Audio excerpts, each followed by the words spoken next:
Hello, I'm Jesse McAnally. And I'm Andrew DeWolf. And I'm Brianna Jones. And welcome to Musicals with Cheese, a podcast where I try to get Andrew and Brie to like musical theater. And guys, it's our 150th episode. We did it. We did it. Oh no, we're already there. This marks so much. Not even just 150th. It is our 50th episode since Brie has joined on. It is so many landmarks. Like a year ago, this show was so different than what it is right now. And a year from now, it'll be so different than what it is right here. And I'm just so happy. And I want to thank you guys for going on this journey with us. It's been a fucking blast so far. It's been something, all right. Yeah. Thanks, Andrew. But Andrew, how are you feeling today? Well, I was just thinking about our show and how much it has changed, and I feel like we have to cover a show that's about how things can change very rapidly. You know, speaking of change, I recently moved to a place called Berlin, and it's actually pretty crazy. I moved in with this gal. Her name is Sally, and shit just keeps going wacky. I mean, depending on which version of my story I'm going to tell, I could either be having a three-way menage a trois relationship with some rich guy, or I could just be neighbors to a nice old couple that want to get married. Either way, Nazis. Ah, yes, the Nazis. This week, we're talking about Cabaret. All of them. Also, Nazis will come up a lot, probably. Yep. Trigger warning, Nazis. Also, abortion, sexual assault, like a lot of things. Just get that out of the way. Yeah. Cue the music, Bree. It's time for the moment you've been waiting for. What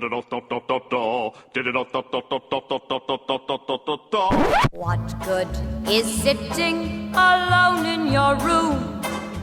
Come hear the music play. Life is a cabaret, old chum. Come to the cabaret. So, Cabaret is a musical with music by John Kander and lyrics by Fred Ebb, book by Joe Mastroff. It is based on John Van Dutten's 1951 play, I Am a Camera, which was adapted from the semi-autobiographical novel Goodbye to Berlin by Anglo-American writer Christopher Isherwood. It premiered on November 20th, 1966 at the Broadhurst Theater. The show was a hit, winning 8 of the 1967 Tony Awards, including Best Musical Score, Director, Choreographer, and Featured Actor Awards for Joel Grey and Peg Murray. So the plot of Cabaret is set in 1929 to 1930 Berlin during the warring days of the Weimar Republic. As the Nazis are ascending power, the musical focuses on the hedonistic nightlife of the seedy Kit Kat Club and revolves around American writer Cliff Bradshaw's relations with English cabaret performer Sally Bowles. A subplot involves the doomed romance between German boarding house owner Fräulein Schneider and her elderly suitor Herr Schultz, a Jewish fruit vendor. Or does it? Yeah, or does it? Overseeing the action is the master of ceremonies at the Kit Kat Club, and the club itself serves as a metaphor for ominous political developments in late Weimar Germany. All right, so this is going to be a different episode than usual, especially because we're doing something for our 150th.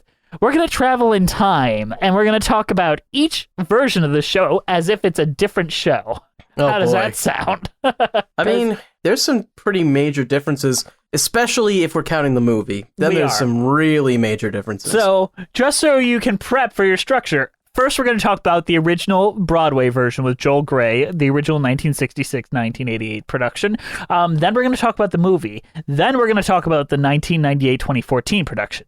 All right, so buckle those seatbelts because we're diving into the world of Weimar Germany. So the first original Broadway cast. What did you think of that first version, Andrew? All right.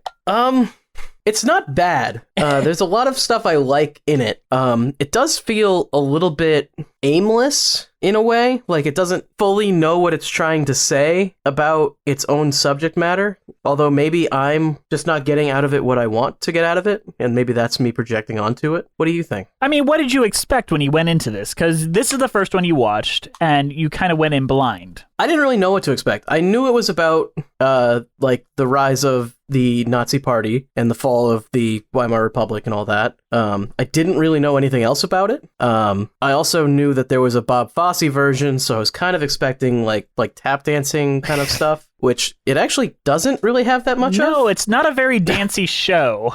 And yeah, it's a bit of a weird show. It's kind of like there's a couple different plot lines and they kind of just have very anticlimactic endings to them. Yes. Because it almost feels like the real climax is that all of the plots became sort of irrelevant because Nazis. Well, it's about the petty differences between people and all of that. And it feels a little meandering in the first act. And we're referencing, our frame of reference is the 1988 revival, which is basically a carbon copy of the original 66 production with a few pepperings of differences. The biggest difference in the 1966 production is the term Meeksite, which is basically a slur for Jews, but it's said like 1,000 times in the original production. Like anytime, like during, if you could see her instead of she wouldn't look Jewish at all. I don't think I've ever heard that slur. Yeah, and did they make that up, or is that a real slur? I think it's a real slur. Okay. And it could be equally made up, but it is given a catchy number right before "Tomorrow Belongs to Me," sung by that guy that has Cliff going and stealing stuff and getting his stuff all over. Yeah. There was also a few other elements, like the Money Song was a different version of the Money Song than would inevitably become it. And the 60s production is mired in a lot of different kind of interpretations, but the one thing that has always remained is the performance of Joel Grey as the MC, and that has kind of stood the test of time, both as a performance as well as it being like cemented into the film later. And what did you think of that? Yes. And what do you think the MC represents in the 60s production? The MC is a really interesting, I don't even know if you can call him a character. He kind of represents the culture, and he has a couple songs that are like directly related to what's happening in the actual plot of each of their, like, the other stories, but it's always framed as just this cabaret number, I guess. What he represents, I'm not really fully sure. I mean, my first go-to would be he represents the German culture at that time, because he gets progressively more, like, by the end of it, he's singing songs that are just anti-Jewish, and all of that, so. Yes, but is that, like, just to appease the Nazi regime, or is that kind of like, in different versions, there's different interpretations of what the MC is supposed to represent, and we'll get into that later.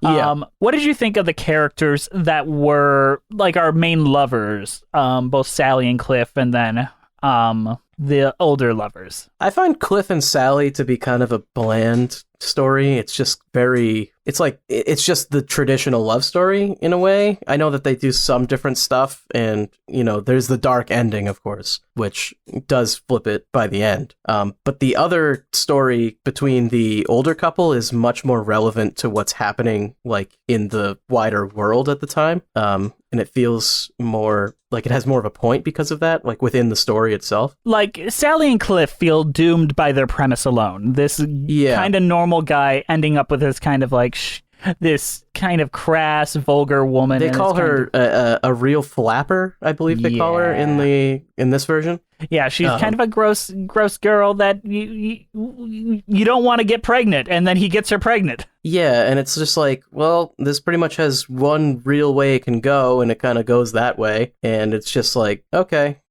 but it's kind of contrasted with this love story that is more 100% traditional. It's like... But it's like a love story made to work. It's like these two people that were made to be in love with each other, and they become doomed by the world around them. They are not doomed from the get-go. Yeah. And I feel like their story is much more powerful to me, and I don't know why necessarily, because I haven't analyzed that of myself, so. I think it's just because it's more innocent, and then it becomes more sinister. Like, it almost tricks you into thinking that they're the safe couple, while Sally and Cliff are the kind of, like, ooh, they're the ones that's gonna fall apart. Yeah, which is why it feels like their story is more like Cliff and Sally is more like this is the story you usually see, because it's like oh man, they're not gonna work, and you expect by the end it's like, oh, now they're gonna work. And then you have the secondary couple that's like, oh, they're just guaranteed to work. I mean, yes. So we have Sally and Cliff and those two. And then we have a third character that is basically a person that Cliff is giving English lessons to, who pops in every now and then and is revealed to be a Nazi, more or less. Yeah, he's not a very good guy. Snuck in under the radar, but for the first half, they go out of your way to show him as this goofy, kind of normal everyman, which is what makes it more insidious when it turns out your neighbors, your friends, the people you know are all part of this horrible fascist party. Well, I mean, I think the most powerful scene in the entire thing is they have the party for the older couple, and I guess I forget exactly how it happens, but he finds out that the man is Jewish because one of the other party guests mentions it by chance or something like that. And then he's like, oh, I'm out of here. Like, I can't support this. And basically threatens her like, hey, you're not going to own your building anymore if you marry this Jew. Yeah. And then instead of like the party guests all turning against him, someone just starts singing him a song, and it's the like "Tomorrow Belongs to Us," which is like the Nazi anthem. It's evil Edelweiss. Yeah. So, and then everyone at the party basically starts singing that song, except for our four lovers. Our four lovers are the only ones that are not indoctrinated into the Nazism, and they realize, oh shit, everyone else is. Yeah. So that's like a really, I don't know about, maybe powerful is the wrong word, but like scary. Like it is like the message of the show, if there is a message to the show. And that's how they end Act 1. Yeah. And then you come into Act 2 and all of the things that's why I think Act 2 kind of falters. Everything kind of just happens the way you expect it to. Like after that Act 1 gut punch. Yeah. I almost feel like that part should have been closer to the end, you know? Okay, Mr. Fosse. I don't know.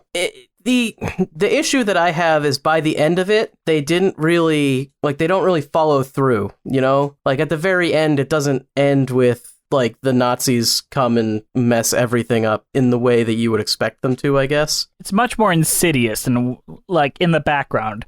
And also, remember, this was like 20, 30-ish years removed from the Nazi regime. It's not very long afterwards. No, like let's imagine it's as removed from it as we are from like the 90s. Currently. Yeah. So having any representation of the Nazi rise and how scary it was on Broadway is pretty effective. No, I like it, and I like I like the message and everything, and I think it's incredibly timely, sadly. What do you think of Joel Grey's performance as the MC in this production, the version you watched? He does really well. I mean, is he in the movie as well, or is he? Yes, he was brought in for the movie. He is one of like 4 actors in the world that has both won the Tony and the Oscar for the same performance as the same role. Yeah, I mean, I think he does a very good job. I think the MC's role is a strange role, and to pull it off, you have to have a certain performing style that he does really well. I don't know. Yeah, and I guess it's time, since we kind of covered that really well in a brief time, I think we should look at the previews for the original 1966 production. Okay. Bree, do you mind if I take this one? Because this is probably one of the most insane reviews I've ever seen. Yeah, go ahead. It's on you. Did you read it? Oh, no. Yeah, I did. Oh, my God. Oh, no. So this is from Walter Kerr of the New York Times on the 1966 production. And I know at first you're going to be like, oh, it's fine. And then it just takes a turn. Oh, boy. All right, so this is from Walter Kerr. Cabaret is a stunning musical with one wild wrong note. I think you'd be wise to go to it first and argue about the startling slip later. Master of Ceremonies Joel Grey is cheerful, charming, soulless, and conspiratorially wicked. In a pink vest with sunburnt eyes gleaming out of her cold cream face, he is the silencer of bad dreams, the gleeful puppet of pretended joy, sin on a string. We are now left with the evening's single and all too obvious mistake. One of the cabaret tables is empty. The table reserved for the heroine, Sally Bowles. Sally Bowles, as the narrative has it, is a fey, fetching, far-out lassie with a head full of driftwood and a heart she'd rather break than shackle. She is a temperament. She needs a temperament to play her. Producer-director Harold Prince is in a totally uncharacteristic lapse of judgment, has miscast a pretty but essentially flavorless ingenue, Jill Haworth, in the role. She is trim but neutral, a profile rather than a person, and given the difficult things Cabaret is trying to do, she is a damaging presence, with no more to do in the show than her weight in mascara. The style is there, though driven like glistening nails into musical numbers. I think you'll find they make up for what's missing. Jesus, he really does not like her. He took a turn to insulting one actress in the entire production. And that is the New York Times review from 1966 of this timeless musical still being performed today. Why focus on that? Fucked if I know. Was she really that bad? No, she was fine. I've listened to the recording. She's fine. I feel like his interpretation of the Master of Ceremonies is a bit strange, but I don't know. Maybe I'm wrong. What do you mean? Please elaborate. The silencer of bad dreams, the gleeful puppet of pretended joy. Is that what he is? I mean, it's not what he is. I mean, I think in every version, the MC represents something different, to be honest. Okay. Yeah, I mean, I don't think spending most of your review shitting on one actor or actress is the proper way to use your publication time. I mean, imagine if you give like a glowing review and then you're like, but fuck that Maggie Gyllenhaal, Jesus Christ. Yeah, it's just, I mean, I suppose a review can be used to mention that, like, a particular performance wasn't good. Most of the review is focused on her. Yeah, you'd think it would be, like, one sentence, at least. And then, like, the direct insults, like, worth no more to the show than her weight in mascara. Like, holy crap, what? I think it's time that we cancel Walter Kerr. Is he even still alive? No. Yeah, okay. He's canceled. How about we go through time? We're gonna jump in our time machine to 1972. We're gonna talk about the movie adaptation. Put down the knitting, the book, and the broom. It's time for a holiday. Life is a cabaret, old chum. Come to the cabaret. Come taste the wine. Come hear the band. Come blow your horn, start celebrating. Right this way, your table's waiting. What good's permitting some prophet of doom to wipe every smile away? Life is a cabaret, old chum. So come to the cabaret. So in 1972, Bob Fosse was tapped to direct and choreograph a musical version of the musical Cabaret. A movie version of the musical Cabaret, starring Liza Minnelli, Michael York, and Joel Grey. He really wanted to tap back into the original book, as opposed to the screenplay, as opposed to the script of the original musical. So he kind of wanted a mix between the original novel and the screenplay. So he tore the entire film apart and made it his own and added his own touches. Bree, I am so flippin' curious as to your opinion of this, because you did not watch the musical beforehand, unlike me and Andrew.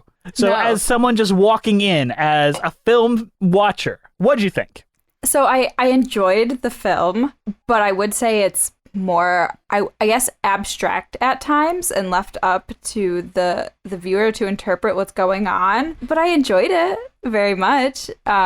There's a lot of things that I'm learning that are very different, and that it seems to be very loosely based on Cabaret. It's kind of crazy. If you could do your best to describe the specific plot points in the movie, please do. Yeah, okay. So we open up in this like very extravagant cabaret shot. And then so you have Sally, who is a part of the cabaret. She's a singer, dancer, and she aspires to be an actress. And this is kind of where you start off in the movie. And then the shots of this cabaret dancer kind of juxtaposed with, his name is Brian and not Cliff in the movie, and he's stepping off a train and walking down the streets. He ends up like living at a boarding house with her, I believe, or he lives in like the same space as her. Like the same apartment or something. Yeah, the same apartment. She tries to seduce him, but he says like, no, it's never worked out with women before in my life. I would rather us be friends. And so they end up being good friends. And then he consoles her at one point in time and they become lovers. And then they meet this guy named Maximilian. And they met Max. And so they all banged. He seemed interested in Sally, but then all of a sudden they're kind of all together. But this is all left up for your interpretation because like at one point in time, you have Max and Brian having lunch and they are like looking at each other. And just that look is like, oh, they're fucking. Like, oh, they're fucking. And he buys them both like extremely extravagant gifts. Yes, like Sally gets a fur coat and Brian gets like a gold cigarette holder. But in that, and there's a scene when Max and Brian are having drinks, and then that's when they play, oh god, the Nazi song, Tomorrow Belongs to Me. Tomorrow Belongs to Me. And that's when I kind of realized that I'm like, oh, like they are very much outside of this like world of like Nazi propaganda and what is going on. Oh, and then Max leaves. Max just dips. He's got family things to do. And then there's another couple. I've decided to leave the movie. He literally leaves the movie. Bye. I had my little sexual adventure with you, Leeds, and I am exiting the picture. You know what? I do like what they did with the Maximilian character in a way. Yeah. Because it's implied that he is basically supporting the Nazis because he doesn't like communists. And he's like, oh, they'll take care of the communists for me. Yeah. And then the Nazis actually start to take power. And he's like, oh, shit, these guys suck. Bye. Yeah. But then it comes to find out that Max is really Brian is actually having sex with Max, and so is Sally, but they weren't aware that they were both doing that. And then so the relationship, goes through a couple rough patches, and they end up getting they smooth it out. It Okay, works out. I stopped here with my girlfriend while I was watching this, and I was like, hey, do you think our relationship would have been able to survive that? She's like, if it was just one of us, no, but if it was both of us. Well, I mean, what do you even say? You're both cheating on each other with the same person.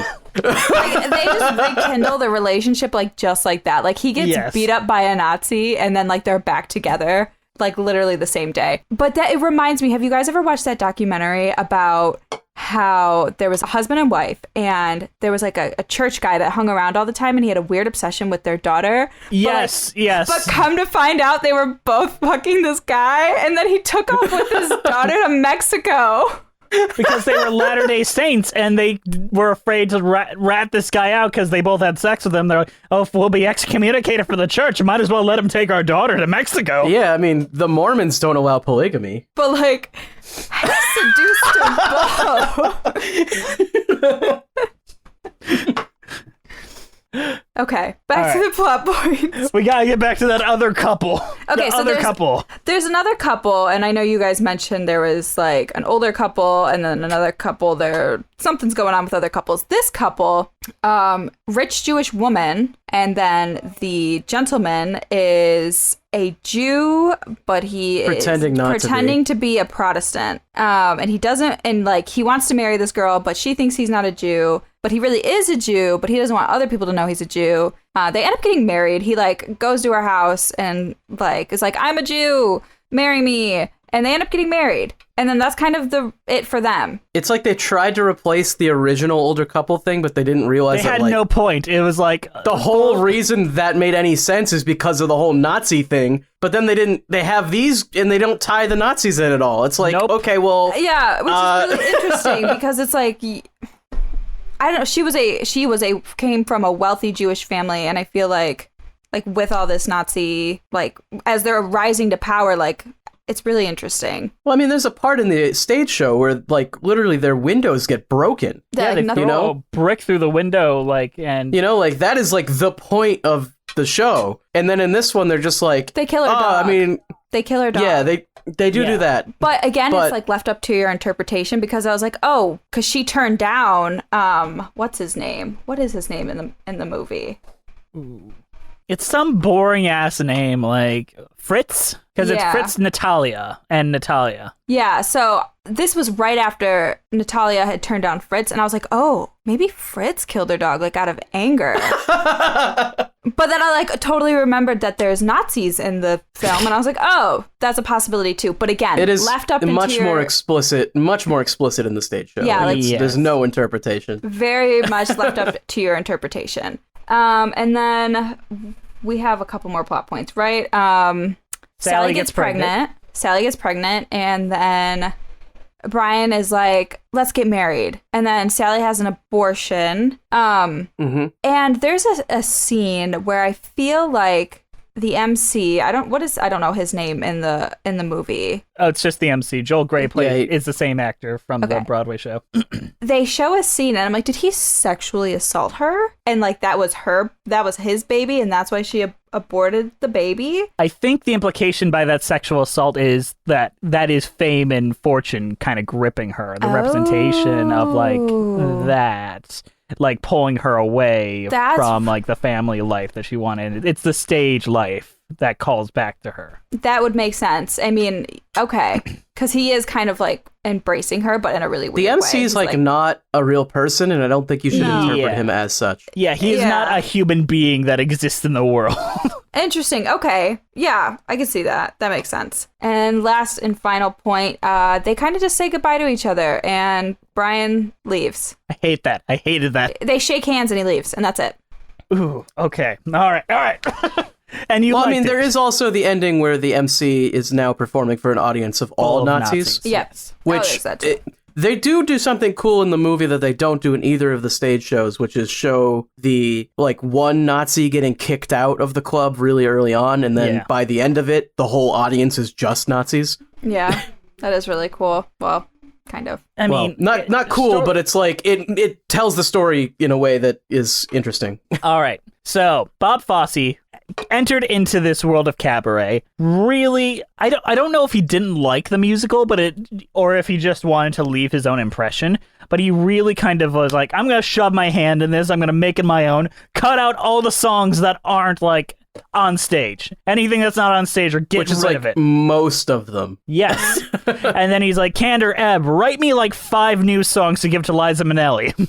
And they wrote a couple new ones, and they took a song that they had already in their trunk that they gave to an actress called Kay Ballard, maybe this time, and made it her I Want song, which has become very iconic in its own way. And I don't know, and the other characters that we mentioned, Fritz and Natalia and Max, were all pulled from I Am a Camera, but did not appear in Goodbye to Berlin. Oh, no, sorry. They pulled it from Goodbye to Berlin, but did not appear in Cabaret or I Am a Camera. So he went back to the original Isherwood novel. But that's all for naught, because Isherwood fucking hated this movie. Isherwood did not like this movie, nor did he appreciate the interpretation of it. He's like, yeah, it's cool that Brian's gay and that he's British like me, but his gayness is seen more as a punchline of a joke and a character flaw than it is like a part of who he is. Is he gay or bisexual? I think bisexual is more the way it was. And so Brie, you like the film as a film, and I appreciate that, and that's how most of the world felt, and it has become iconic in its own way. It won Best Director, won Best Actress, won Best Supporting, or Best Supporting Actor, all those wonderful awards, against The Godfather of all things. Like, it wasn't a light year. Do you think it deserved it, Jess? No. I think Liza and Joel deserve their awards. I do not think Bob Fosse deserved Best Director. You think Godfather was better than this? Yeah. And I love musicals. You know me. I feel like this almost doesn't qualify as like a true musical, though, because they cut everything that happens plot-wise. It's all the like side songs now, and that's it. The only time you ever really hear singing is in the cabaret, like itself, or at what's the bar's name? Kit Kat Club. Kit Kat Club. He's there at the Kit Kat Club. Or the Nazi song. singing. And that was it. And Sally's the only one who really sings. Sally besides and the MC. Yeah. So I say it's more of like, I don't know, a movie with lots of music, like lots of songs. I feel like I said something like movies with music is not the same as a musical at one point.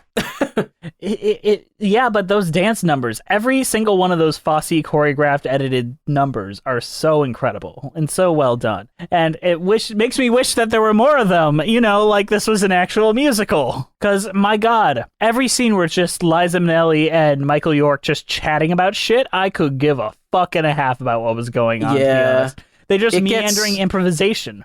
And, like, there's some stuff with the Maximilian character that's, like, mildly interesting, but really, I don't think his addition is necessary. And I think I would have been much happier if they had just included the older couple of, I forget the characters' names, but Fräulein and Herr? Well, that's just literally woman and man. It's Fräulein Schneider and Herr Schmidt. There you go. Man, woman, Schneider, and man, Schmidt. There you go. That's almost like a John Smith and Mary Sue or something names. Okay. I mean, what do we think about Sally in this version? Sally is significantly different than in the stage version. I don't know. I found her a little bit annoying. Yeah. Why, though? Strangely, I feel like her agency is removed a ton. Because a lot of it is up to like her being flighty, and it's a deconstruction of the manic pixie dream girl trope, which is interesting in and of itself, especially at the time it was made.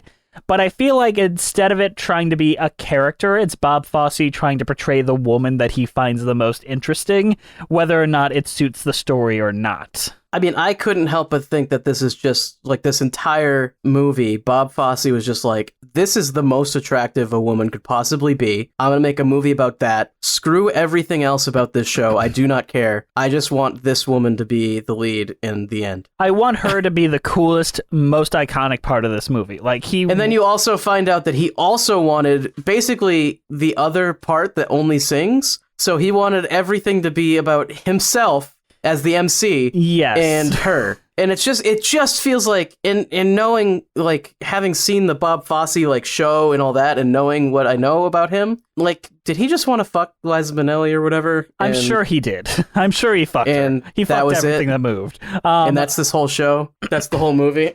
So I don't know a ton about Bob Fosse, but I would say that, but it's cool that she's the lead. Like, you don't get a lot of female leads that are like, fuck it, I'm gonna go get an abortion because that's what I want to do with my life.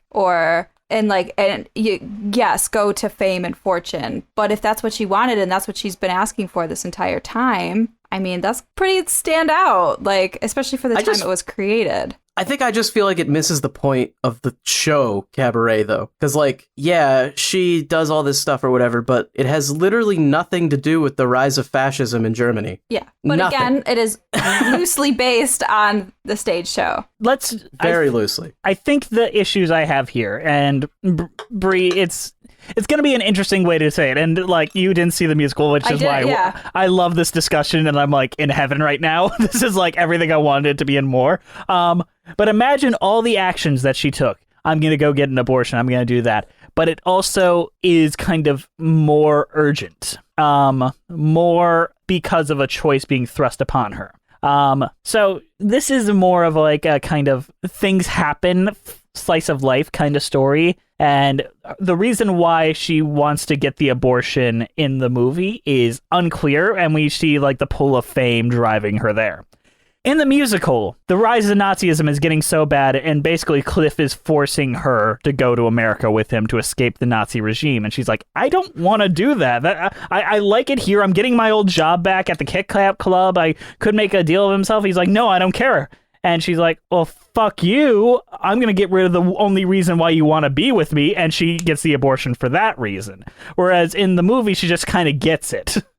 Yeah, like I said, the movie is very much up for interpretation. Yeah. On what's I also going feel on. like in the movie, they don't tie in any, like, the Nazi stuff just doesn't need to be there. And I know I said that I felt like they did some of it better. Yes. But it just feels like it doesn't tie into the main plot at all, because you remove the two characters that tie in the most and you replace them with characters that should tie into it, but you don't. Yeah. You know? So it's like, and then of course removing even the characters you have, the one connection they had of like, he wants to get out because of the Nazis is like kind of gone. It's like, why even do it's like two different things happening at the same time. Just pick one. Just do a story where this girl wants to be an actress and she meets a guy and then she doesn't want to be with him anymore, gets an abortion or whatever, and that's the story. Why have the Nazis? Why are they there? I feel like that's what he decided to do. And the Nazis are just kind of window dressing. Yeah, the Nazis are just like, well, it's cabaret. If I don't have them there at all, then people are going to be like, what the heck? Ooh, does Bob Fosse do that a lot? Bob Fosse, I can't wait till we do all that jazz, and I'm going to force Bree to watch that one. Please, now I want to know.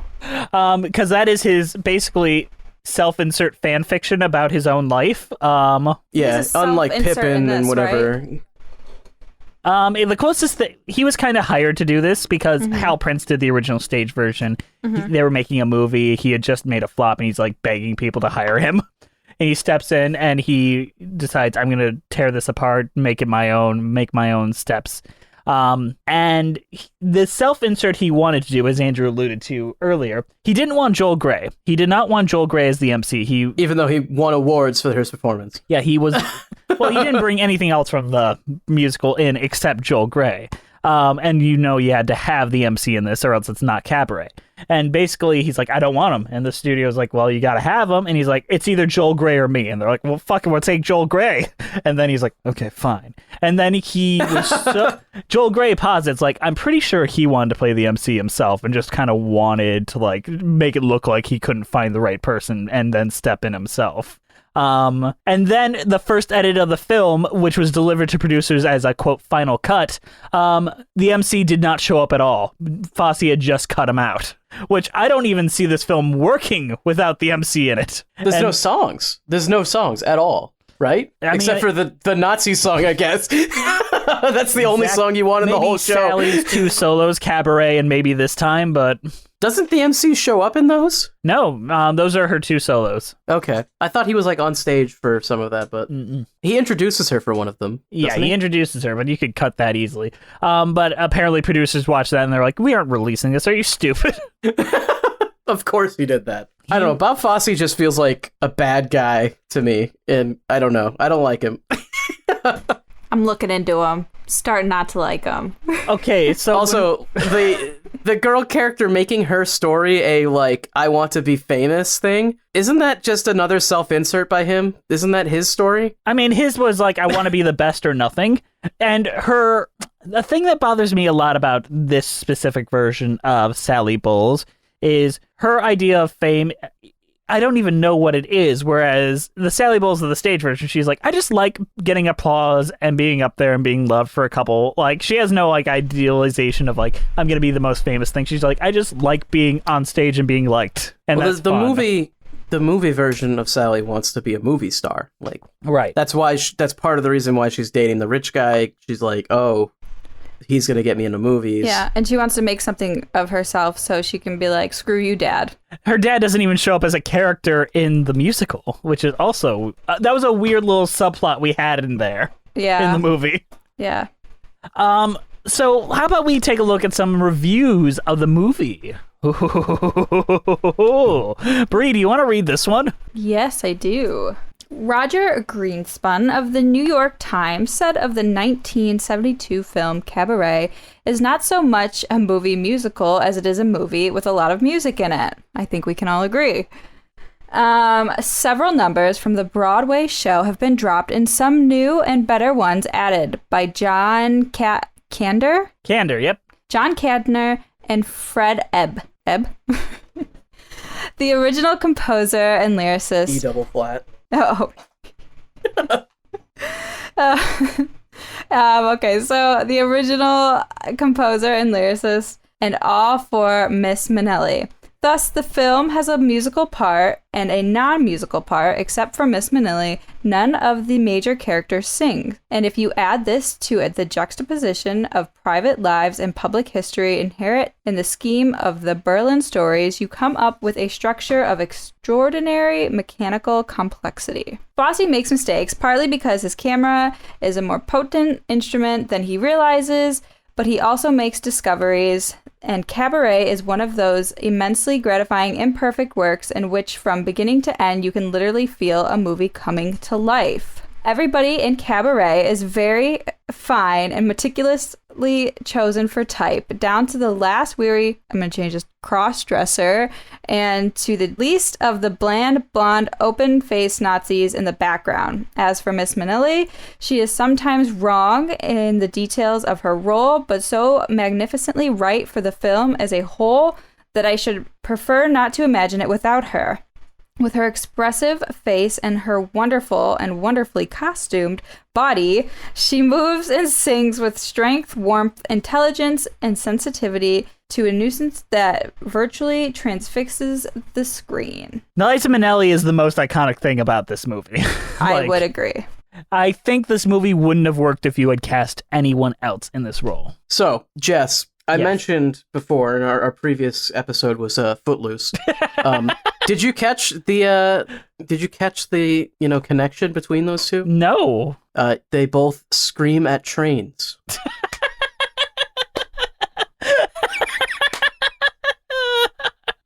Oh my God. You really didn't watch Footloose, did you? I did. I just don't remember most of it. There's 2 scenes where they yell at trains, and then this one has 1, so... I forgot about it in Cabaret, if you want the honest answer. I did too. It is in Cabaret. She screams at the train, and she begs the other guy to scream at Yeah, trains he's like, with "What her. are you Oh, I doing?" remember it now that you Yeah. brought it up. Like, it's... And that's the connection between Cabaret and Footloose, the high school production that we watched. I think it's funny in Cabaret because he's like, no, I could never do that. It's like, I can't scream at a train. And then he does it.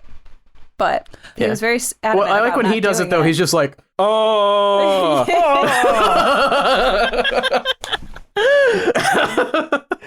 In this movie, I do think the MC is the most demonic he has ever been and the most outwardly evil in any representation. Well, in this one especially, I think he literally represents the German people in a way. And because by the end of it, he is out and out just performing directly to Nazis. And that's his show. And he says goodnight to them and turns around, and that's who they are. And he's singing the song about beauty and how he should be able to love whoever he wants. He's like, even if she's Jewish or something like that. She wouldn't look Jewish at all. That one, I mean, that's what it is. That is anti-Semitic, obviously. because, obviously, I mean, yeah. It's the ape suit. Yeah. And then, But the thing that is in the stage show as well, but it's a kind of different delivery. Yeah. What is it in the stage show? Like, it's almost the same identical scene, identical song, but it's almost like he's making fun of the Nazis. Yeah. Like, that's how it reads. Whereas in the movie, he's definitely performing to them. Yes, and for them, yeah. Yeah. And also, there's just a scene where someone's making a big decision and we just cut to him staring directly into the camera at us. And I'm like, the evil man looking at me.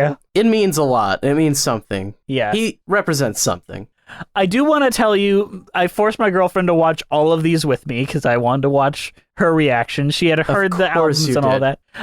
So at the end of this one, we had finished watching the 2 Broadway show versions and we ended with this. And she just looked at what she did to Sally Bowles and she just screamed, "Bob Fosse, you misogynist piece of shit!" Like, angry.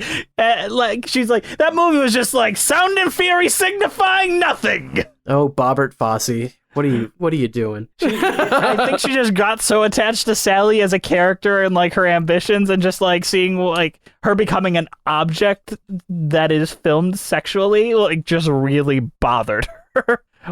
And let's talk a bit about the song Cabaret and how that was performed and its placement. I don't like its placement in this movie.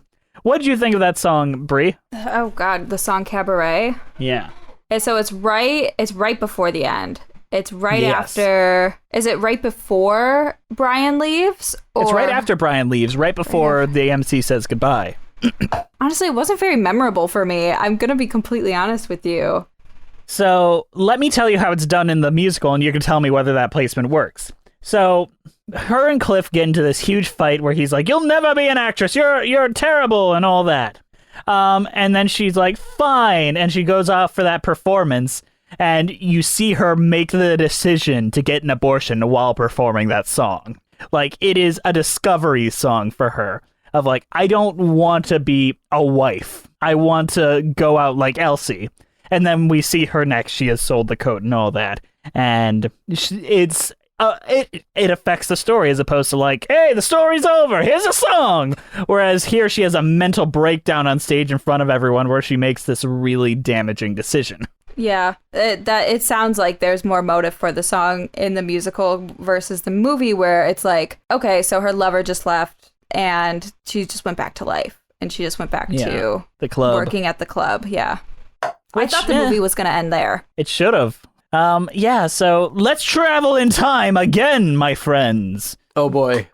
We're going to 1998/2014 because it's the same version.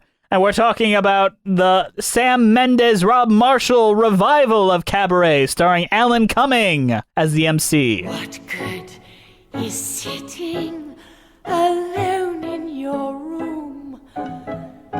Come here, the music play. Life is a cabaret, old chum. Come to the cabaret.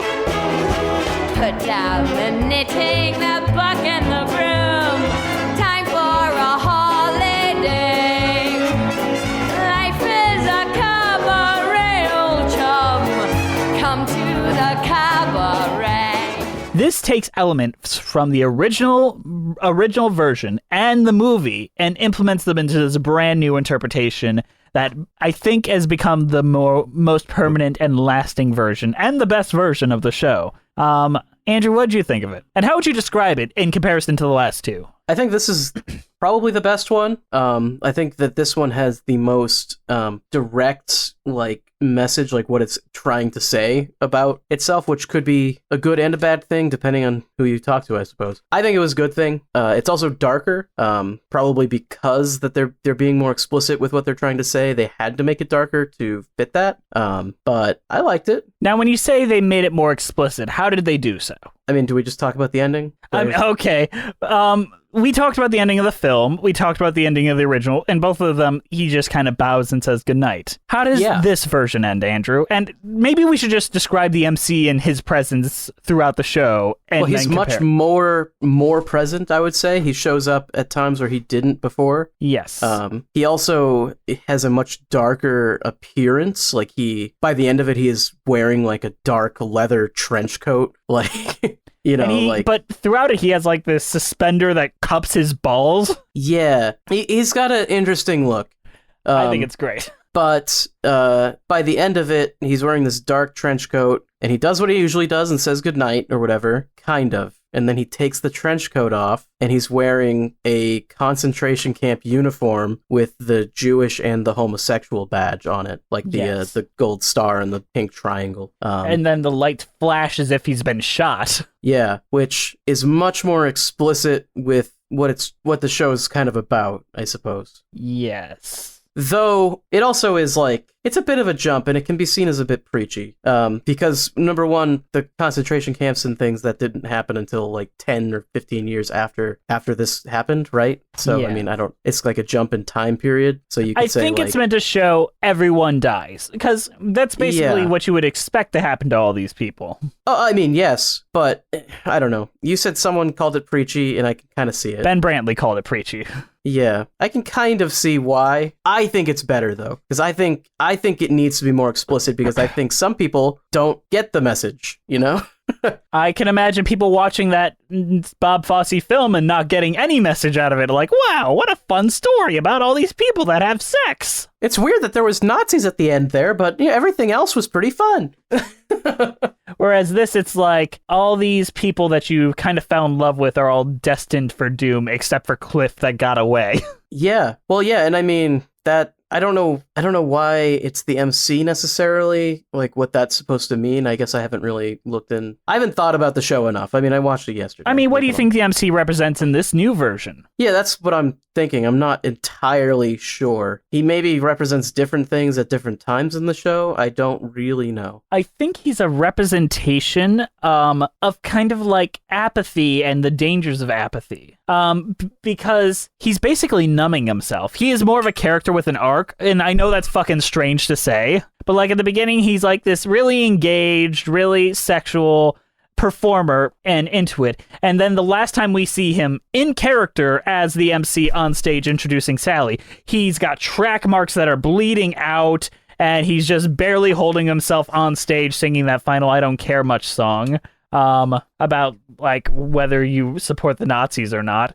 And then the next time we see him after that, he is in the coat and he reveals himself in the concentration camp uniform. I think it's definitely, I mean, I think this one, unlike the others, has a explicit message that it does even say within the show that you have to care about politics because it will affect you. Yes. And there's even the line where Sally's like, it's just politics. What's that got to do with us? Which is... Yeah, which is like, well, it could have a lot to do with us.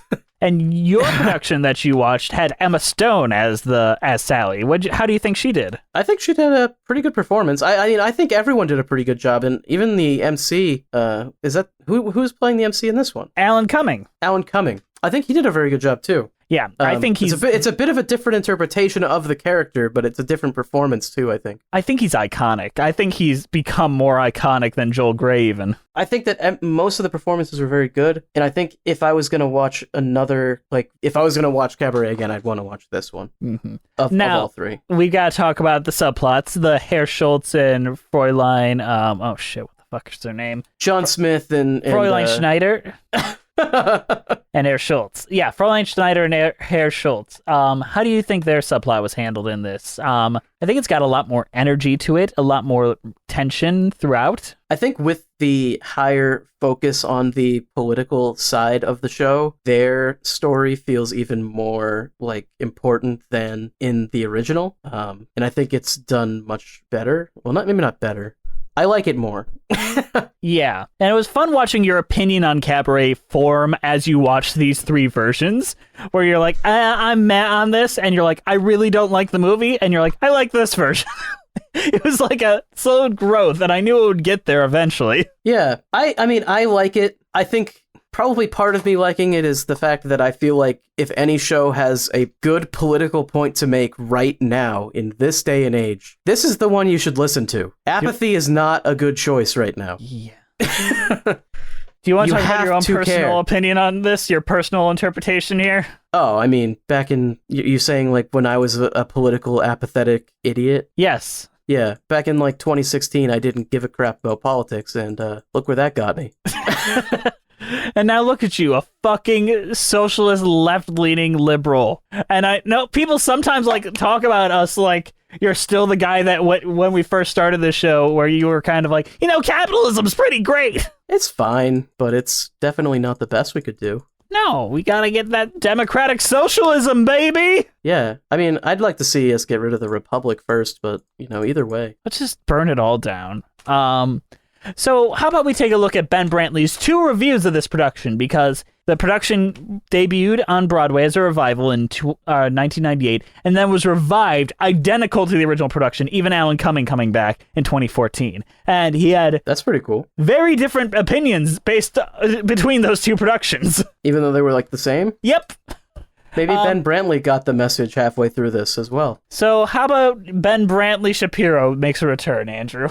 Oh boy. Ben Brantley of the New York Times said of the 1998 revival production, "Not exactly an upbeat way to tackle a showstopper, is it? Yet when Natasha Richardson performs the title number of Cabaret in the entertaining but preachy revival of the 1966 Candor Ebb show that opened last night, you'll probably find yourself grinning in a way you seldom do at musicals these days. For what Miss Richardson does is reclaim and reinvent a showbiz anthem that is familiar to as Hamlet's soliloquy." Oh my goodness, I can't say that in that voice. I feel like we're all bad at talking today.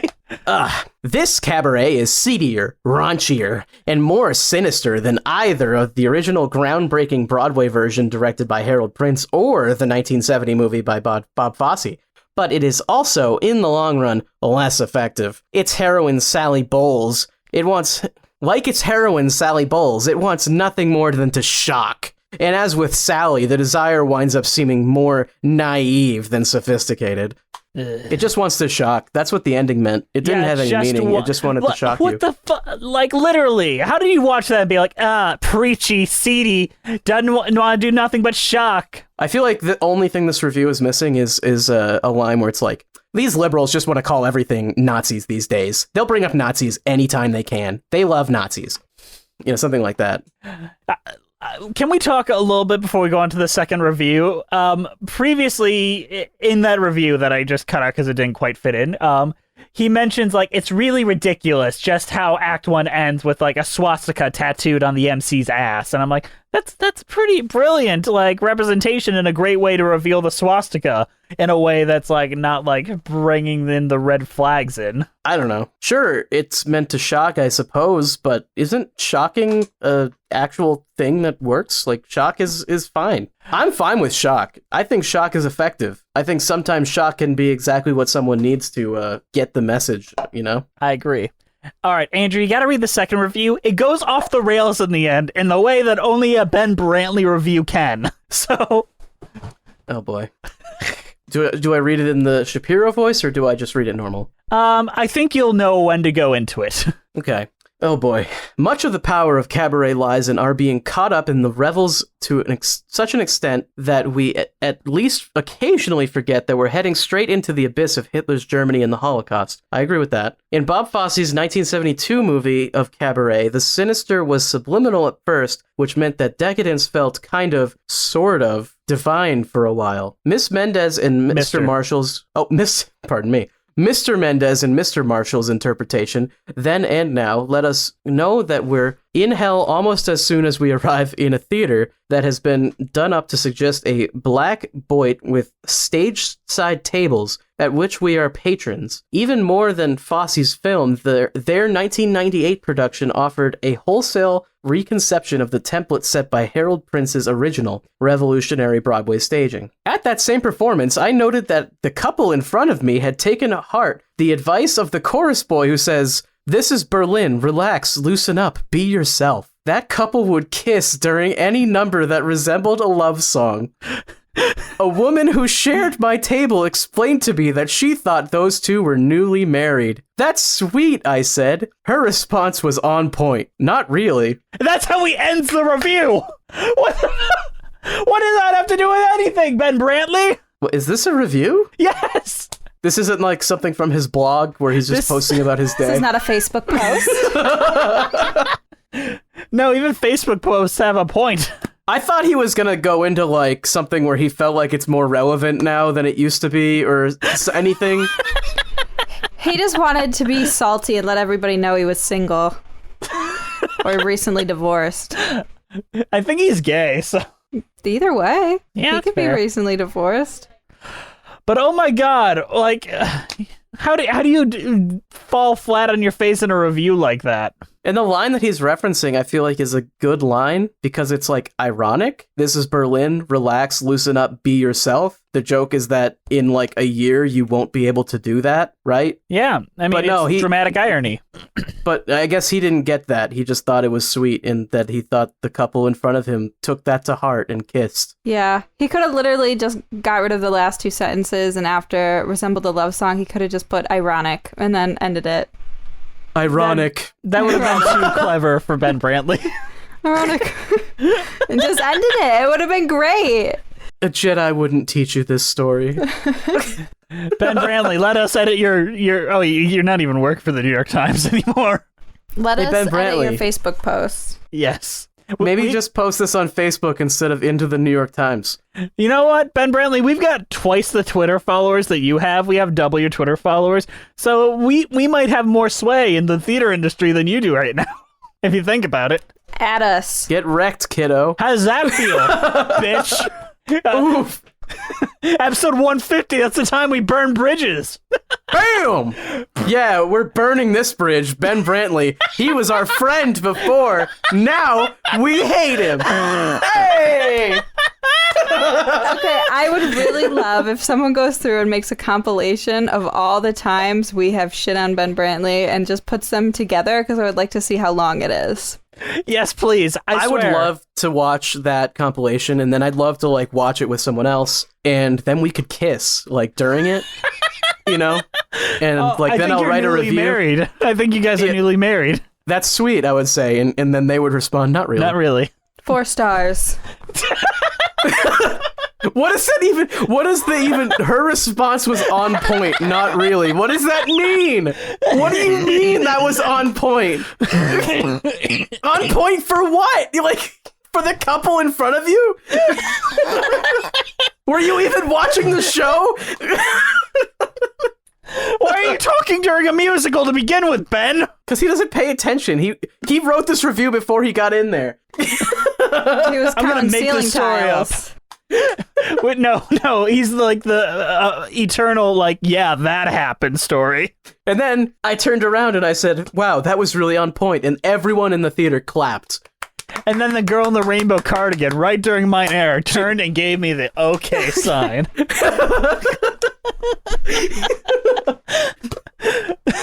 On that note, how about we go to a mid-show announcement?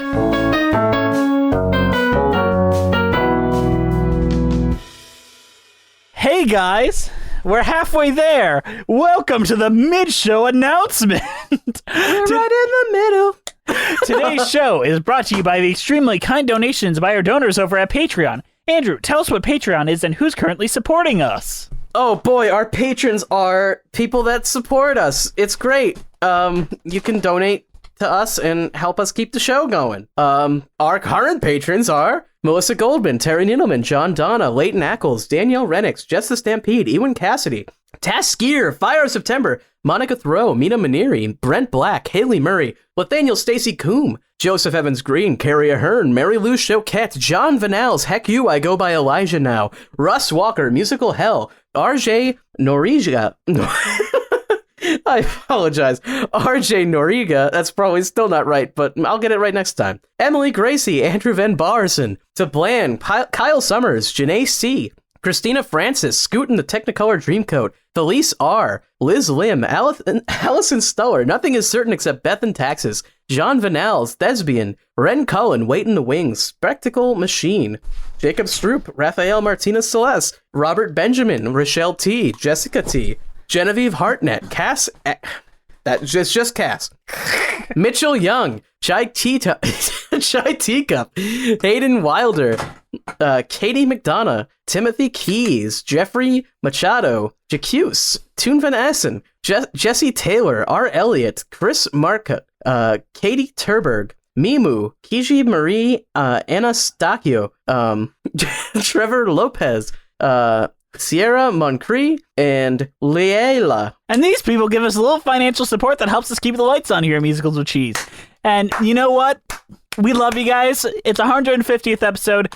It's so wonderful. I just love you all so much. I just wanted to show some of your appreciation. Jess has been drinking so much wine. I have It's not, ridiculous. though.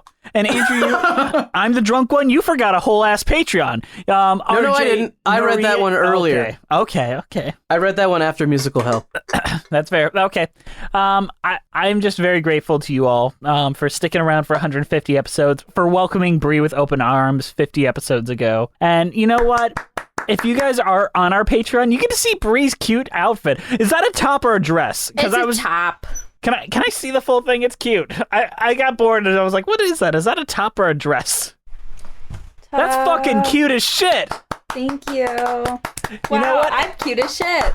Yeah, you are. And you know what? You can see Brie being cute as shit on our Patreon right now. You can see how cute that top was. Thank you. And you can see Jess and I, too, if you want to. Nobody wants to. We're all sweating our asses off for you. It's true. We've been very sweaty for the past couple episodes. I'm going to be even more sweaty after this episode. 150th. Things are changing in the world of Jess. All right. Let's get back to the show.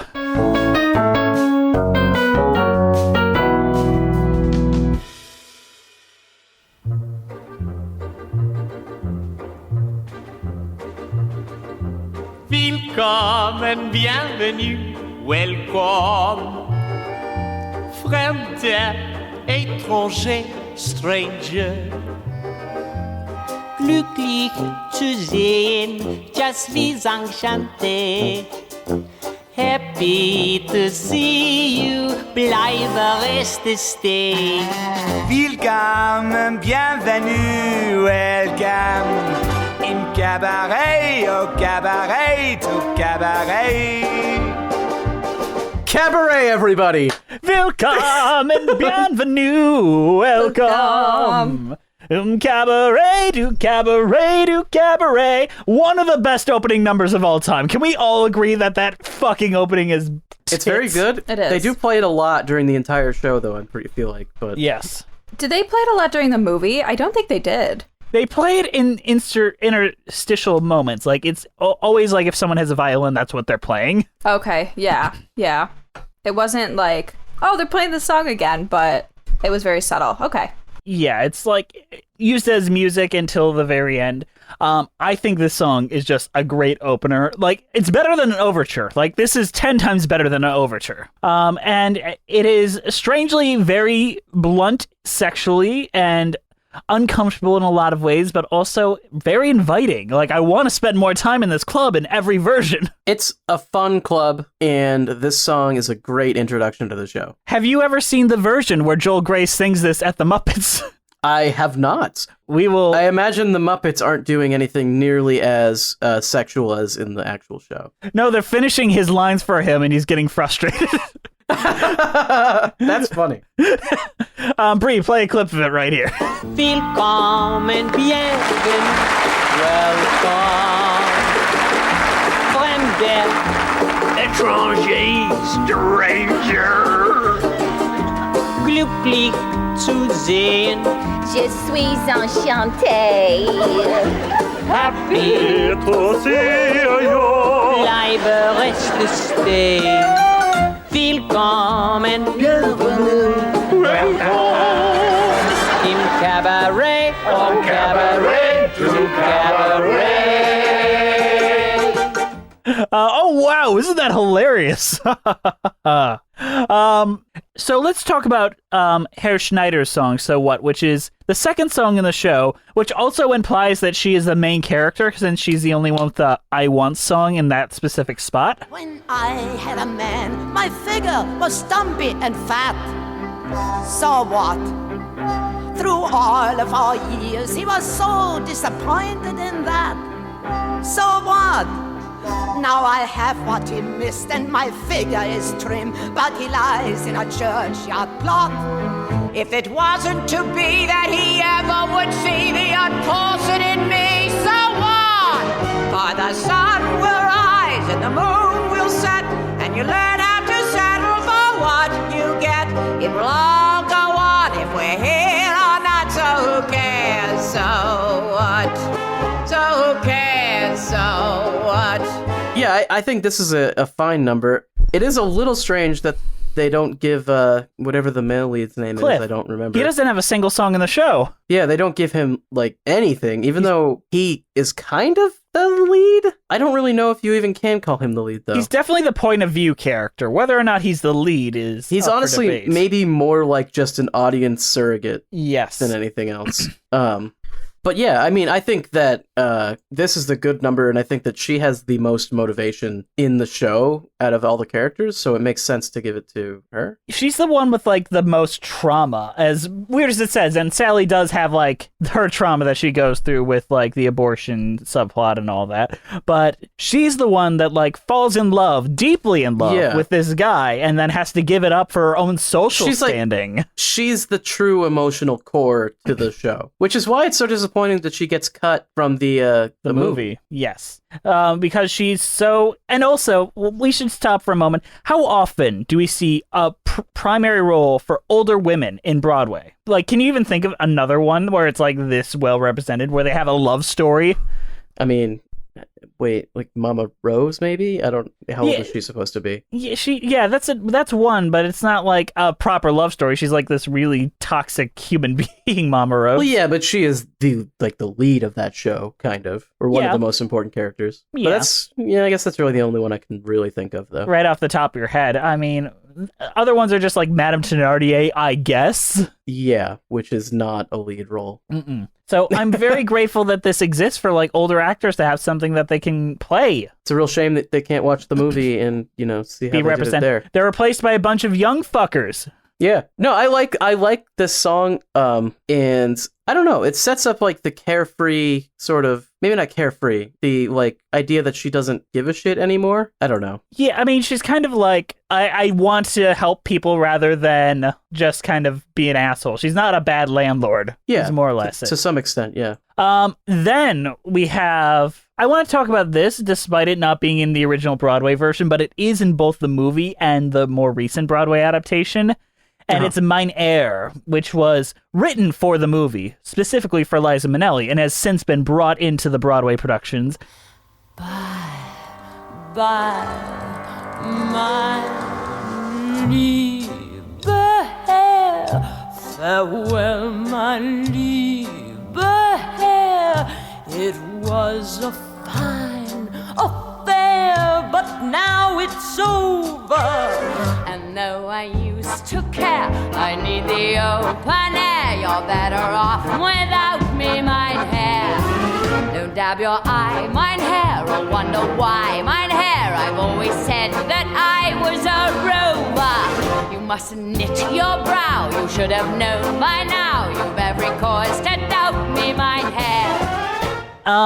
Does this make Don't Tell Mama obsolete? Because they both basically serve the same purpose. And I love both songs equally. Like, there's not one I like more than the other. I mean, I feel like it's a yes and no. Like, there's not really much harm in having both of them if they're both good songs. Yes. It's a song that's in a bit of an odd spot, though, because, of course, the revival, like, do you take the one from the movie or do you take the one from the show? Because it's not in both, and neither one of them is in both. So I guess they just went with take both. Yes, but I also think Mein Herr never works as well on the stage as it does in that movie, which is a big problem.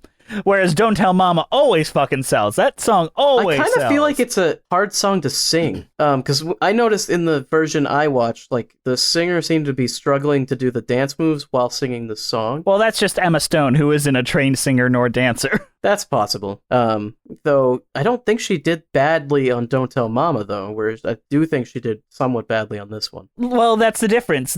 Mein Herr Don't Tell Mama was written for a character. Mein Herr was written for Liza Minnelli. Yeah, so it's specifically for one actress's range and vocal style. And performance style, which is a very well-trained dancer, singer, performer. Where Sally Bowles, as a character, is not any of those things. She's supposed to be kind of bad at what she does, which is the reason why so many stars are able to slip into that role, like Michelle Williams, Emma Stone, and a bunch of those types. Yeah, so, yeah, I wouldn't, honestly, with this song, and honestly with probably all the songs that were introduced in the movie, I could give or take whether or not they put them into the stage show. It just depends on who's directing it, I guess. I don't really care if it shows up or not. Well, you say that, but I have one. Our next song that I'm going to talk about is just me pointing that out, that I think this song is necessary for the musical. And that is Maybe This Time, which is so desperately needed in the musical. Someone needs to want something in this musical, and no one does for the longest time. And then we have this gorgeous I Want number where Sally has this, like, maybe I could be this family girl. Maybe I could be settled down and all that. And the pregnancy subplot in the movie is not brought up until, basically until the movie's almost over. The pregnancy is basically brought up as soon as the song is done.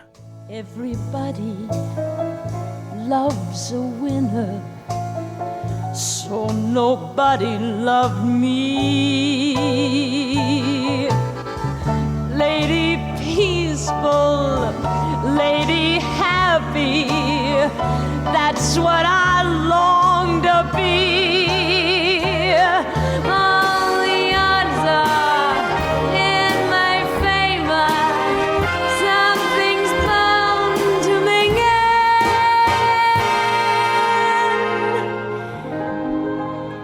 It's gotta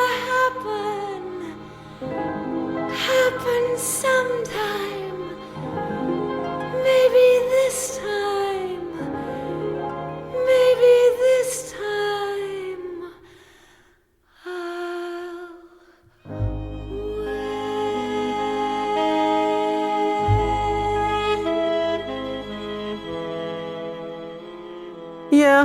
I guess I can see that. And it probably does help with keeping this version from being as meandering as the original.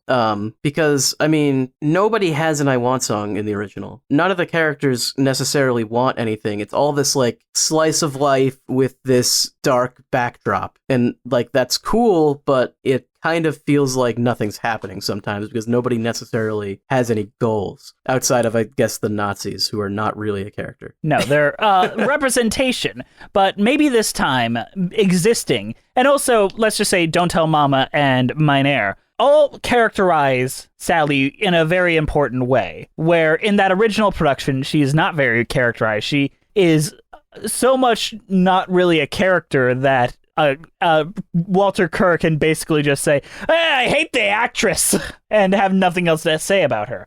Whereas this takes elements from that and elements from Liza Minnelli and forms her into a character in this final form that has an arc, a goal, an active participant in her own story that makes her decisions for herself for a reason. Yeah, no, I can agree with that. This Mein Herr, I'm not, and I think the Money song is the other one that is from the movie specifically. Kind of. It was written for the movie, but there was a song called Money in the original Broadway version that was not this song. This is a better version of the song. Which is the one from the movie? Is the one from the movie the da da da the world go round, the world go round, or is that the one from the the one from the stage show? That is the one from the movie that was later brought into the stage show to replace the old song that was called Money as well. That wasn't very good. Yeah, I mean, I think that song is fine and it fits into the show.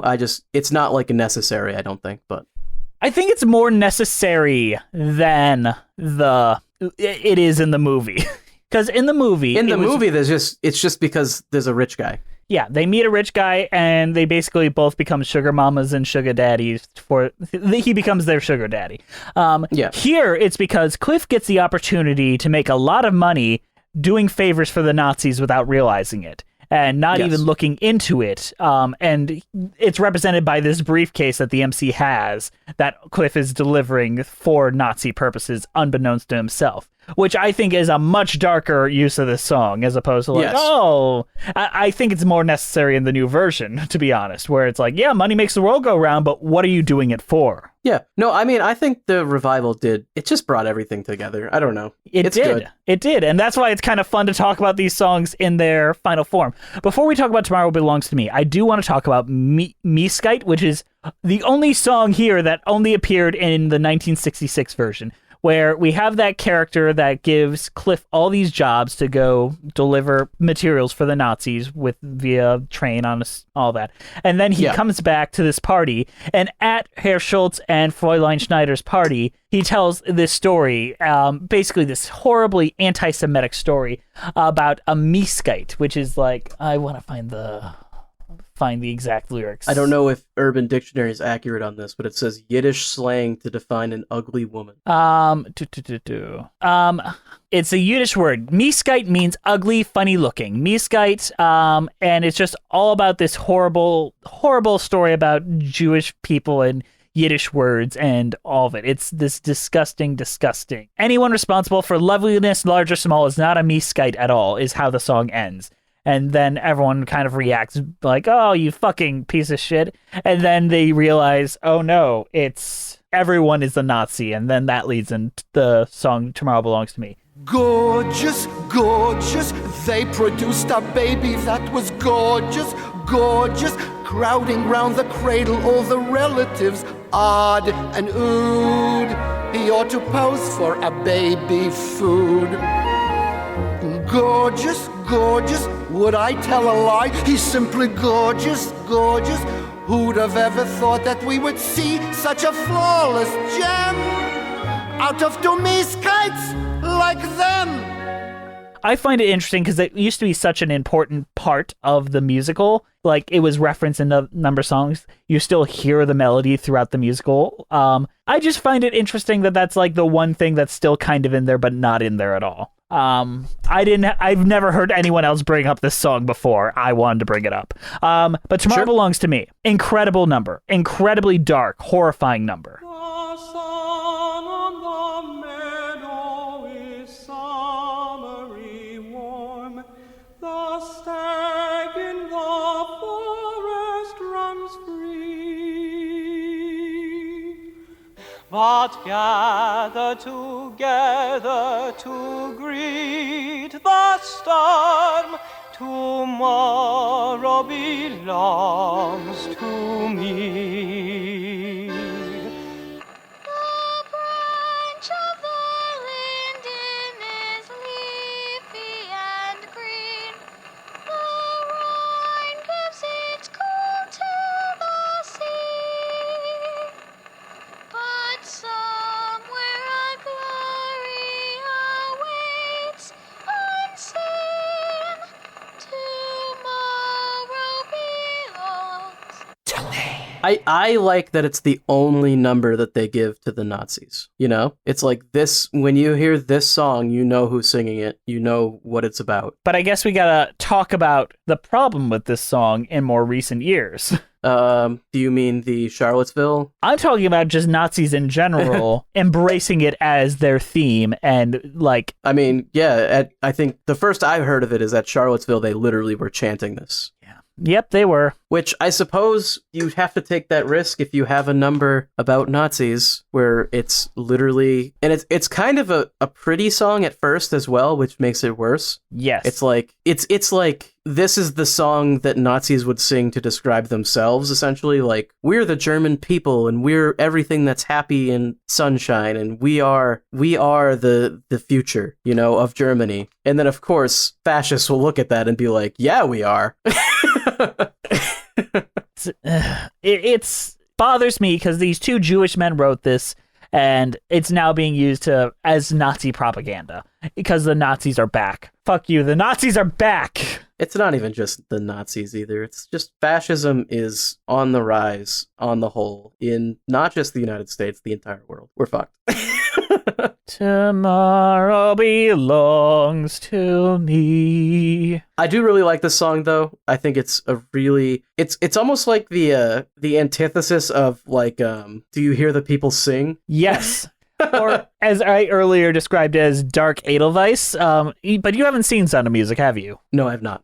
Basically, there's this song about it that is also a musical about Nazis invading life, and Austria is being invaded, and there's this song about like Austrian pride and all that, and the Nazis co-opt it in that musical, and the man that loves his country and is escaping the Nazis is frustrated by it.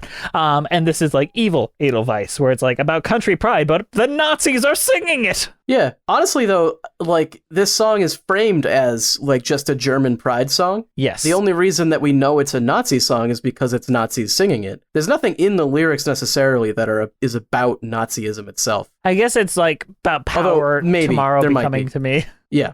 I might not remember all the lyrics, of course. So correct. If I'm wrong on that, I admit that I'm wrong. It's a pretty vague lyrically. Brie, what'd you think of that song? I think I was more shocked than anything when all of a sudden I started seeing like Nazis singing it, because in the movie that was the first time you really had any like you'd seen like a Nazi like speak or do anything, and it was really interesting to see everybody like start chanting it, like literally everybody except for our two characters. And the song itself, beautiful, but it's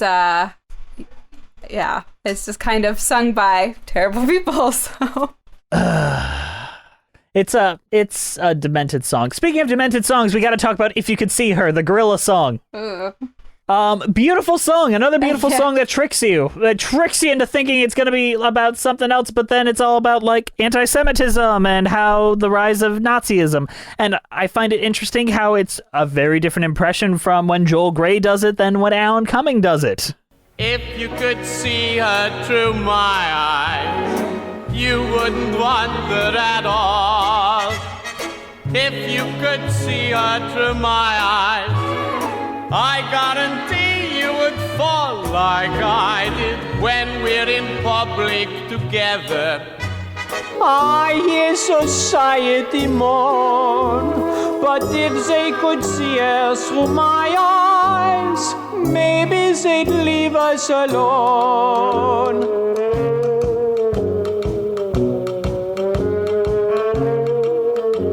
How can I speak of her virtues? I don't know where to begin. She's clever, she's smart, she reads music. She doesn't smoke or drink gin like I do. Yet when we're walking together, they sneer if I'm holding her hand. But if they could see her through my eyes, maybe they'd all understand. If You Could See Her, the Gorilla Yes. song. Yeah. This is a song that like is really funny, and I feel like a lot of people will laugh at it until the last line hits, and then you're like, oh, maybe I shouldn't have laughed at that.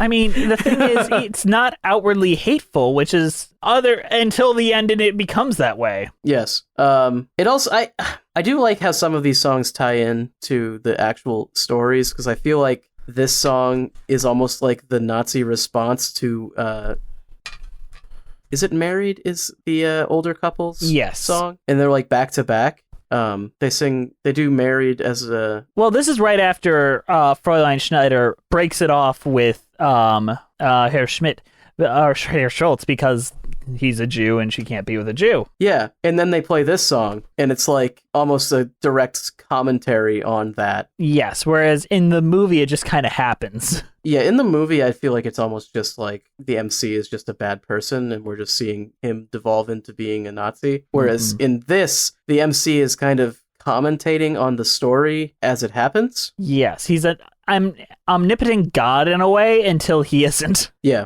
Last song we got to talk about is Cabaret, of course. The song that brings it all together. Life is a cabaret, old chum. Come to the cabaret. And as for me, I made my mind up back in Chelsea when I go. I'm going like Elsie. Start by admitting from cradle to tomb isn't that long a stay. Life is a cabaret, old chum, only a cabaret, old chum, and I love a cabaret.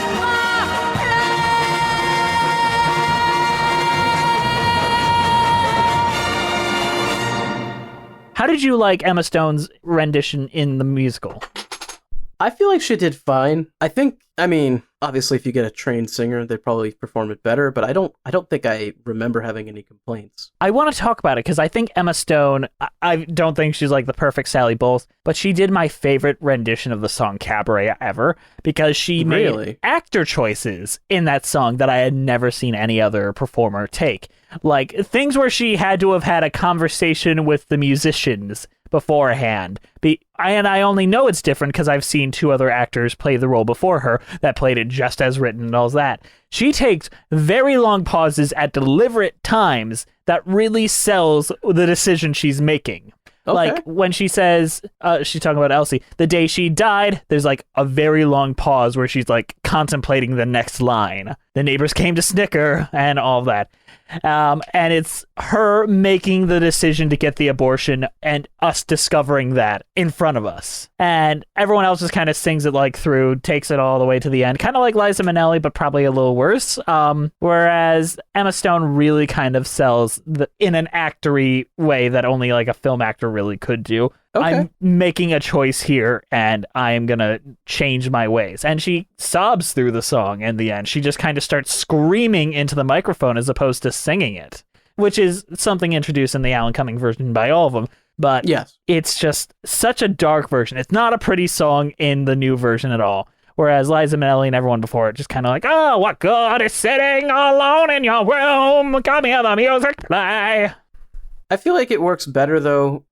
It's something that I just have a general feeling of with the first production and the movie, is just that they didn't really have an idea of the tone of their own material. Yes. It's like you wrote this show about the literal rise of fascism and how it ruined these people's lives, and you end it with a nice bright number? Like, what? But then again, there are other people that go too far. Well, there's one where they perform Cabaret while she's getting the abortion, and you just see the blood kind of dripping down her legs and all that, and her wincing and reacting, which is a choice. I think it's a little too far. That one does feel like it would just be for shock value, because yes, not that that's necessarily bad, and I could see some people seeing artistic merit in that, but I don't think it's necessary. Not at all. Yeah. Cabaret's a great number, and then it goes into the finale, which is absolutely incredible. I love this musical so much, but it took a lot of time to make me love it. It took a lot of incarnations to get me there.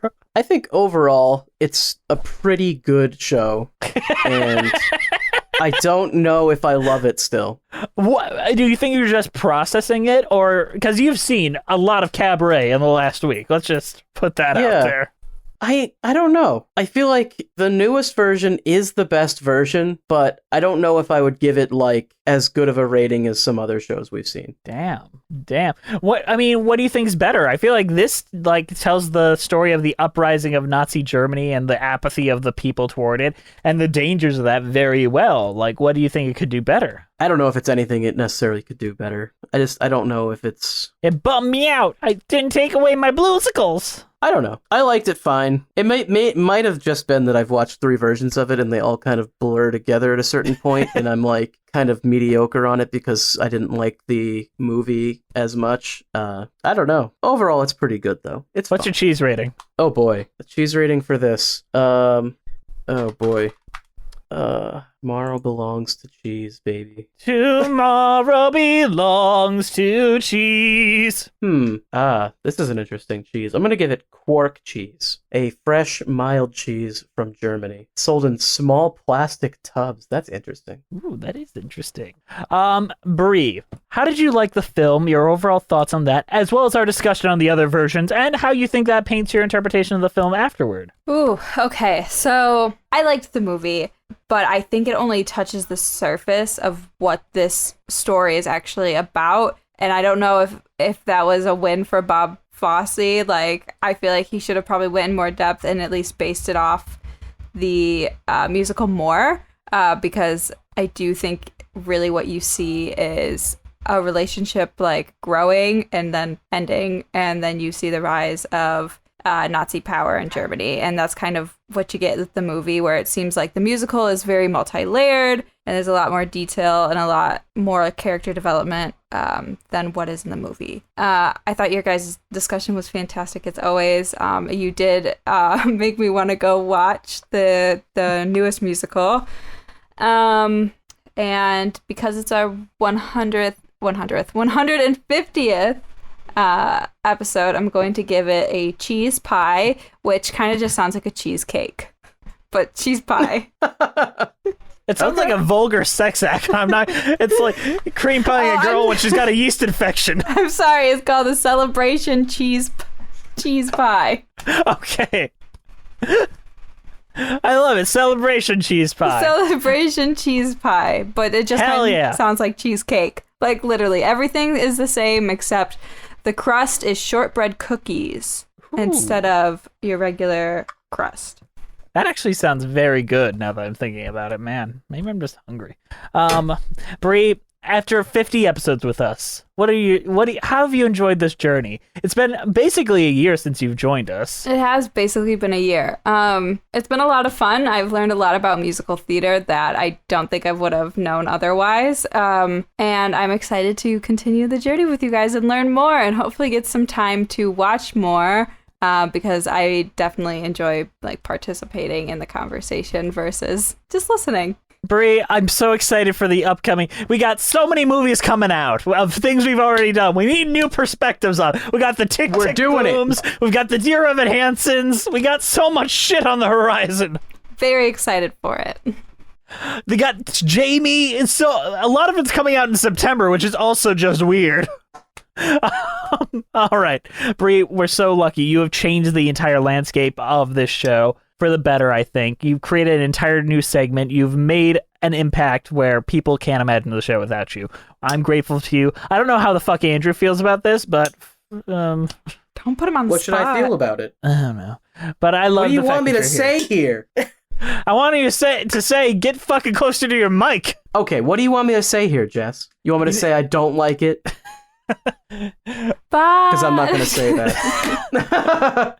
Sorry, I'm watching the Muppet Show version of Welcome Em right now. It's really good. Thanks, Andrew. That means a lot. We've devolved into absolute chaos. I love Cabaret. The final version with Alan Cumming, the Sam Mendes version, is truly groundbreaking in a way that none of the other versions really landed on it. While all of them are fairly effective at what they're trying to do, this is the most effective in its storytelling progression. I would like to pull out the original version, the original Joel Grey, Hal Prince production every now and then, because they just don't do that anymore. And I don't think that's quite fair. I think there's room for everyone at this table except Bob Fosse. But the only cheese rating I can give it is Cheese Spätzle from Willkommen Market, all the way down in Frankenmuth, Michigan. Wow. Where do you find this stuff? Willkommen, bienvenue, welcome. Hold on. I just realized we could literally put on Cabaret right now. Andrew could be the MC. Bree could be Sally Bowles. I could be Cliff because he doesn't sing, and you're welcome. We could knock this out. We could just get we could do this. We could do this as a reading. Let us know if you would have any interest in that. Because I'd love to do that. I'll do it as long as I can sing. You're going to give me so many songs. I just love the idea. Or at least make art of it. Come on, that would be really cool. Make art of Andrew as the MC and Bree as Sally Bowles and me as Cliff. Come on. You can even make me Brian. You can make me the British version. I don't give a shit. Don't make that happen. Who wants to be Brian? No one fucking likes Brian. You know who definitely doesn't like Brian, though? Our patrons. Oh, wonderful patrons! 150th. We don't change shit for 150. Things are actually going to change after this. There's going to be some big changes around here. Nothing is changing for 150. 150 is not a milestone. 150, things are changing. 151, it's like night and day. Brand new show. Nothing's going to change. Brand new show next week, guys. But thank you guys for listening. Please leave us a review on iTunes. We need more reviews. We have 150 episodes. We have more episodes out than we have reviews. So how about you leave us more? God damn it. We're on Twitter at Cheesy Musicals. We're on Patreon at Musicals with Cheese. Instagram Musicals with Cheese. YouTube page Musicals with Cheese. We have a patron-only podcast called Patreon with Cheese. Our email is musicaltheaterlives@gmail.com. Our title card is created by the amazing Jolene Casco. Go send her some love at Jolene Casco. Our keeper of the cheese is Juliet Antonio. For 150 episodes, she's probably the only one that's listened to every single episode. We love you, Juliet. Thank you for being on our team. This show is produced by the wonderful, the incredible, the cute top-wearing Brianna Jones. Thank you for doing this, Brie. We love having you on the show. Thank you to the Broadway Podcast Network for still keeping us on the platform somehow. We're gonna I can't make a joke. I was gonna make a Cabaret style joke, but I couldn't think of one that wasn't horrendously inappropriate. So anything else you guys want to say before we wrap this up? This is our sesquicentennial episode, and if you can spell that, I will give you $10. S-E-N... What? You didn't even try. Andrew? Oh, I'm not giving that a shot. Oh, come on. S-U-S. No. You're close. I'm done. It was sus. I said sus. It was sus. Our sesquicentennial episode was sus. Good night. Andrew, before we wrap this up, Among Us. You brought up something that made it into every version of Cabaret, and I think we should really end on that note. Yeah, for some reason they decided that the toothbrush gag was so funny, I think it might be the only thing that's in every version of it. It really is, and it's not even that good a joke. But it's the egg and the fucking soy sauce or whatever it is. Worcestershire sauce. That makes it into every single version for some reason. Why? Like, I don't know. They just really like the peppermint or something, joke. Right? The drink she makes. Great for hangovers. It's a little pepperminty.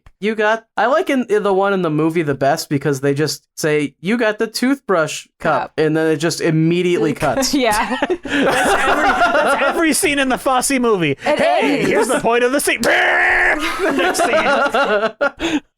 scene. Waste no boy. fucking time. I feel Bria's like the one that I only force you to watch the Bob Fosse shit now that I'm thinking about it, because your last one I forced you to watch was Pippin. God, Pippin. That was a good one. So long ago. So I guess I gotta force you to watch all that jazz next. Okay. No? She's gonna know so I much liked about the Bob Pippin Fosse. songs. Did Bob Fosse do that? Or He did he did make the an awful dancing. movie? Oh, okay. Well, the dancing was okay. The songs were good. Yeah. Well, we'll see you next time for our 151st episode of Musicals with Cheese. I literally don't even know what the episode is, but I'm sure it'll be great. But bye-bye. It's gonna be great.